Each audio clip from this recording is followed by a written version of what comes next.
दोस्तों नमस्कार, ये है मार्गदर्शन फॉर सिविल सर्विसेज। मैं अनुराग चौधरी। दोस्तों कैसे हैं आप लोग और आपकी तैयारी कैसी चल रही है। आशा करता हूं कि आप लोग अच्छे होंगे और आपकी तैयारी भी अच्छी चल रही होगी। आज की वीडियो में हम चर्चा करेंगे उत्तर प्रदेश लोक सेवा आयोग द्वारा आयोजित किए जाने वाले RO यानी समीक्षा अधिकारी सहायक समीक्षा अधिकारी परीक्षा के लिए जो सामान्य अध्ययन का प्रश्न पत्र है उसके इतिहास खंड को कैसे तैयार करें। यानी इतिहास के लिए जो प्रमुख अध्ययन सामग्री पाठ्य सामग्री हम कहाँ से सिलेक्ट करें और किस तरह से तैयार करें कि हम कम समय में जो है प्रारंभिक परीक्षा में जो सामान्य अध्ययन का इतिहास पाठ है उसको तैयार कर सकें। तो सबसे महत्वपूर्ण चीज़ ये है कि NCERT जो 6वीं कक्षा से लेकर 12वीं तक की है उसका अध्ययन किया जाए। लेकिन अगर हम इस परीक्षा को ये मानकर चल रहे हैं कि फरवरी में आयोजित होनी है, मिड फरवरी में, तो आपके पास उतना समय नहीं है कि आप पूरी NCERT कक्षा 6 से लेकर 12वीं तक की कवर कर सकें। तैयारी के दौरान आपने NCERT पुस्तकों का अध्ययन किया ही होगा और आप जानते हैं NCERT पुस्तकें जो है सरल और सुबोध भाषा में लिखी गई हैं और हमारी तैयारी में इनकी भूमिका इसलिए महत्वपूर्ण है क्योंकि ये अवधारणात्मक समझ विकसित करती हैं किसी भी विषय को समझने के लिए। तो NCERT महत्वपूर्ण है। अगर आप NCERT पुस्तकें नहीं पढ़ पा रहे हैं तो ऐसे भी आपके पास उतना समय नहीं है NCERT पुस्तकें पढ़ने के लिए। तो सबसे महत्वपूर्ण चीज़ ये है कि जो परीक्षा के लिए टू द पॉइंट यानी फोकस्ड सामग्री है उसको तैयार किया जाए। तो इसके लिए लुसेंट जीके का जो भारतीय इतिहास खंड है उसमें तीनों पार्ट प्राचीन भारत का इतिहास, मध्यकालीन और आधुनिक भारत का इतिहास बहुत ही क्रमबद्ध और व्यवस्थित ढंग से इसमें आपको दिया गया है। और 2 बार 3 बार अभी परीक्षा तक आप 2 3 4 बार तक लुसेंट जीके का इतिहास खंड देख सकते हैं और बहुत ही आसान पॉइंट वाइज जो है ये सामग्री दी गई है लुसेंट में। तो वो आपके कम समय में अधिक से अधिक जो है रिवीजन और तैयारी के लिए महत्वपूर्ण है। तो लुसेंट जीके एक स्रोत हो जाएगा। अगर पुस्तकें पढ़ने के लिए आपके पास समय है तो SK पांडे की पुस्तक प्राचीन भारत का इतिहास, मध्यकालीन भारत और आधुनिक भारत बहुत ही महत्वपूर्ण है। और इसमें सबसे अच्छी बात ये है कि जो घटनाएं हैं, शब्दावलियां हैं, वो बहुत ही क्रमबद्ध और व्यवस्थित ढंग से दी गई हैं।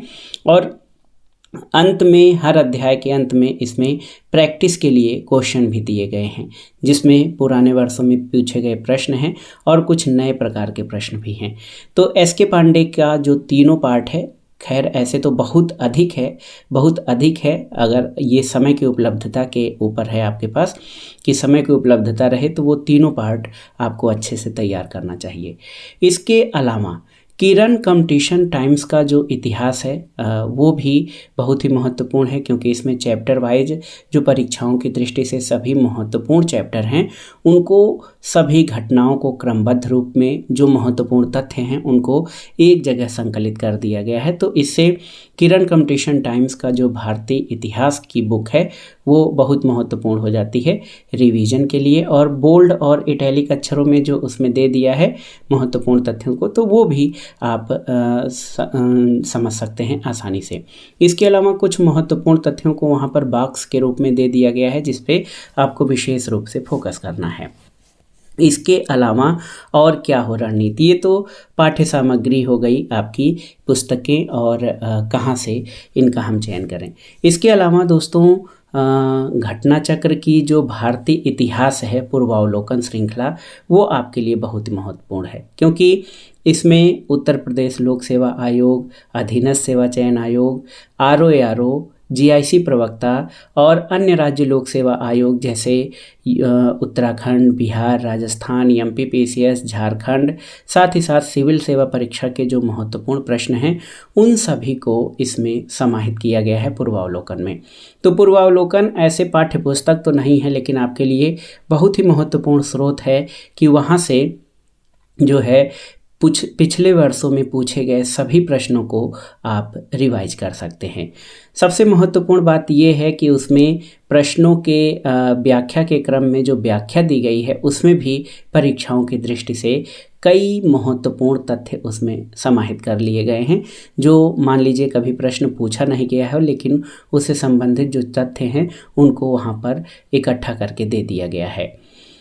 इसके अलावा दोस्तों जो हमारा घटना चक्र का भारतीय इतिहास पूर्वावलोकन है उसमें केवल उत्तर प्रदेश लोक सेवा आयोग के नहीं अन्य राज्य लोक सेवा आयोगों के प्रश्न दिए गए हैं, तो उसकी उपादेयता इसलिए और भी बढ़ जाती है।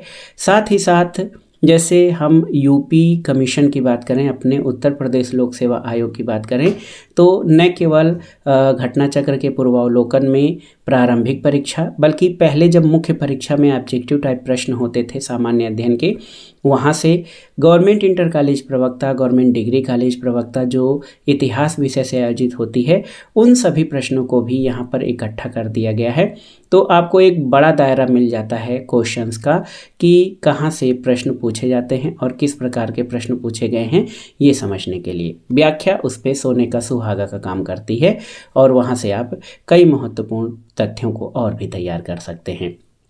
इसके अलावा अगर आपके पास जो पूरा घटना चक्र का पूर्वावलोकन दोहराने के लिए समय नहीं है, क्योंकि अन्य पार्ट भी हैं इतिहास के अलावा भूगोल, राज्य व्यवस्था, सामान्य विज्ञान, अर्थव्यवस्था, करेंट अफेयर्स, यूपी स्पेशल, कृषि का पार्ट भी इसमें महत्वपूर्ण है, तो ये सभी पढ़ने के लिए आपके पास बहुत समय नहीं है, तो घटना चक्र का जीएस पॉइंटर जो है वो भी महत्वपूर्ण है। कम समय में आप अधिक से अधिक तथ्यों को दोहरा सकते हैं, लेकिन तथ्यों को दोहराने में एक आपको सावधानी बरतनी पड़ेगी कि इसको इस प्रकार से रिवाइज करें कि बार बार रिवाइज हो जाए। जैसे आप अपना टाइम मैनेजमेंट इस तरह से करें कि सामान्य अध्ययन के जितने भी पार्ट्स हैं, प्रीवियस ईयर्स के पूछे गए प्रश्न हैं, वो कम से कम 2-3 बार 4 बार आप रिवाइज कर सकें। इस तरह से आप अपनी रणनीति बनाइए। तो कुल मिलाकर कहने का मेरा आशय यही है कि समीक्षा अधिकारी, सहायक समीक्षा अधिकारी के लिए जो समय बचा है उसमें आपको सामान्य अध्ययन के सभी पार्ट्स पे कवर करना है, सभी पार्ट्स पे ध्यान देना है। केवल भारतीय इतिहास ही नहीं बल्कि सामान्य अध्ययन के सभी खंड और सामान्य हिंदी, इन सभी पर फोकस करना है। और उसके लिए हमने आज इस वीडियो में चर्चा की कि भारतीय इतिहास को कहाँ से कवर किया जाए। तो हमने जिन स्रोतों की बात की है उन स्रोतों के आधार पर आप अपनी तैयारी कर सकते हैं। उसमें एक रणनीति या सलाह मेरी तरफ से आपको यही है कि आप जो भी अध्ययन करें उसको अलग से नोट करते जाएं, कहीं पे अलग से जो महत्वपूर्ण तथ्य हैं वो आप नोट करते जाएं, जिससे कि आपको एग्ज़ाम टाइम रिवीजन में आसानी रहेगी। ऐसा होता है कि हम जो भी टॉपिक पढ़ते हैं उसमें कम से कम अगर जो हम 2-3 बार पढ़े हैं उसको, तो 25 से 30, 40, 45, 50% तक चीज़ें हमको याद रहती हैं। कुछ ऐसे सामान्य चीज़ें जिन पे हमको शंका या संदेह है उनको अलग से नोट करना बहुत ही महत्वपूर्ण है। इसके अलावा दोस्तों इतिहास के लिए कई कोचिंग संस्थान भी हैं जिससे जहाँ पे आप बेहतर अध्ययन सामग्री पा सकते हैं। और हमने भी अपने चैनल पर मार्गदर्शन फॉर सिविल सर्विसेज पर भारतीय इतिहास का जो MCQ रिवीजन श्रृंखला चलाई है वो महत्वपूर्ण है। वहाँ पे हम लोग प्राचीन इतिहास कवर कर चुके हैं, मध्यकालीन इतिहास में 1-2 चैप्टर और हैं, और आगे आधुनिक भारत का जो इतिहास है उसको भी कवर कर लेंगे। इसके अलावा अगर आप घटना चक्र का पूर्वावलोकन रिवीजन करना चाहते हैं, रिवाइज करना चाहते हैं, तो वो भी प्लेलिस्ट में आप जाकर देख सकते हैं। हमने जो इतिहास पार्ट है घटना चक्र पूर्वावलोकन को, उसको चैप्टर वाइज कई पार्ट्स में कवर किया है। आप वहाँ से अगर आपके पास पढ़ने का समय नहीं है तो आप उस वीडियो को चलाकर सुनकर आप अपनी तैयारी कर सकते हैं। तो आज के वीडियो में बस यहीं तक दोस्तों। आप अपनी तैयारी पूरे मनोयोग से जारी रखें। किसी प्रकार की असुविधा, कोई दिक्कत, कोई संशय हो तो हमें कमेंट बॉक्स में ज़रूर लिखिएगा। इस वीडियो में हमने इतिहास की रणनीति पर चर्चा की और आगे की वीडियो में भूगोल, राज्य व्यवस्था, उनके अध्ययन सामग्री और स्रोत कहाँ से लें उनके बारे में भी चर्चा करेंगे। लेकिन अंत में मेरी आपको सलाह यही है कि सामान्य अध्ययन के केवल एक पार्ट्स पर नहीं, सभी पार्ट्स पर, विशेष रूप से सभी पार्ट्स पर समान ध्यान देकर उनको तैयार करें। और हर पार्ट से अगर नॉर्मल रूप से क्वेश्चन पूछे जाएंगे तो 20 से 25 क्वेश्चन हर पार्ट से रहेंगे, तो किसी भी पार्ट्स को अनदेखा न करें। अगले वीडियो में हम भूगोल के बारे में जो रणनीति है उसके बारे में चर्चा करेंगे।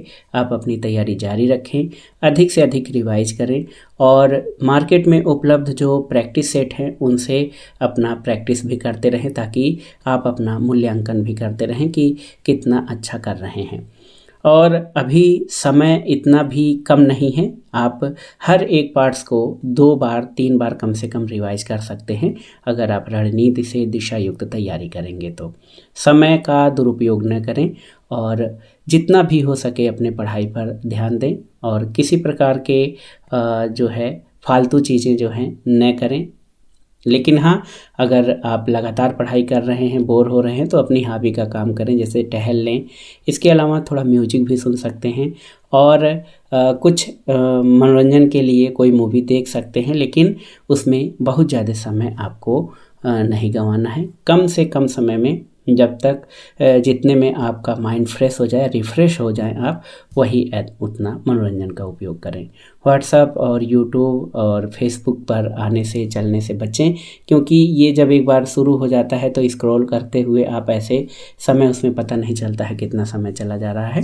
तो इन सब चीज़ों से बचें, अपनी पढ़ाई पर विशेष फोकस करें और अन्य पार्ट्स के बारे में जो रणनीति है, अध्ययन सामग्री है और कैसे तैयारी करें, उनको हम अगले पार्ट्स में कवर करेंगे। तो इस वीडियो में यहीं तक। वीडियो देखने के लिए धन्यवाद। अपनी तैयारी जारी रखें दोस्तों। नमस्कार।